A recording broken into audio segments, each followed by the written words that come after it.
নমস্কার বন্ধুরা, আমি মানস বিশ্বাস। আমার ইউটিউব চ্যানেলে তোমাদের সবাইকে স্বাগত জানাই।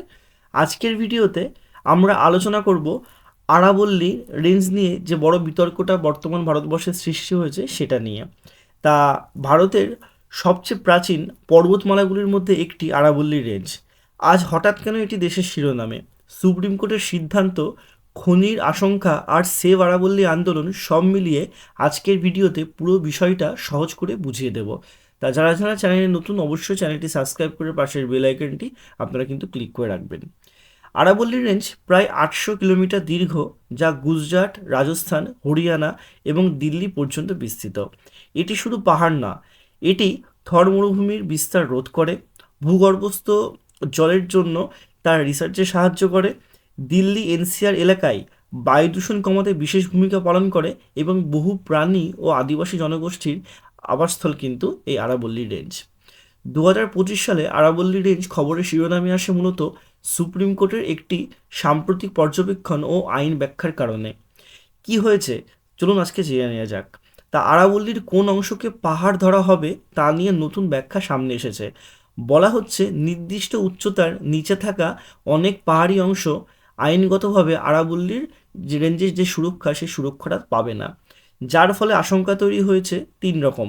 যেমন ওই এলাকার খনিয়া মাফিয়াদের কার্যকলাপটা বেড়ে যাবে, নির্মাণ কাজ শুরু হবে এবং বন ধ্বংস বেড়ে যাবে, যেটা অবশ্যই একটা পরিবেশের বড় ক্ষতি।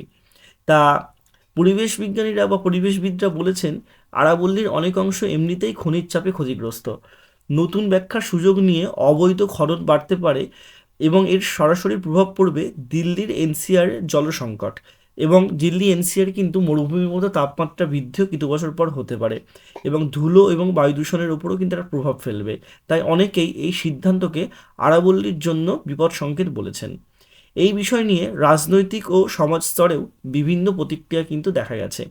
কিছু রাজনৈতিক নেতা একে বলেছেন যে পরিবেশের ধ্বংসের আমন্ত্রণ, অন্যদিকে সরকার বলেছে ভুল তথ্য ছড়ানো হচ্ছে, খনির ওপর আগের মতো নিয়ন্ত্রণ থাকবে। অর্থাৎ সরকার বলছে খনি মাফিয়াদের কোনো এখানে কাজ থাকবে না।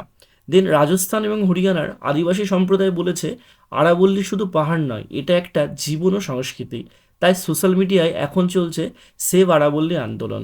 আপনি কি ভাবছেন এর প্রভাবে আমাদের উপর কি আনতে পারে? জলস্তর আরও কি নিচে নামতে পারে? গরম বা হিটওয়েভ কি আরও বাড়তে পারে? নাকি দিল্লি এনসিআর ওই রাজস্থানের বায়ু দূষণ আরও খারাপ হতে পারে? অর্থাৎ আরাবল্লী রক্ষা করা মানে নিজেদের ভবিষ্যতও কিন্তু রক্ষা করা। তা আপনার কি মতামত কি সেটাও অবশ্যই জানাবেন, এবং আরাবল্লী রেঞ্জ কি যথেষ্ট সুরক্ষিত সেটাও কিন্তু আপনার কমেন্টে লিখুন। ভিডিওটি ভালো লাগলে ভিডিওটি লাইক করবেন, চ্যানেলটি সাবস্ক্রাইব করবেন। ধন্যবাদ।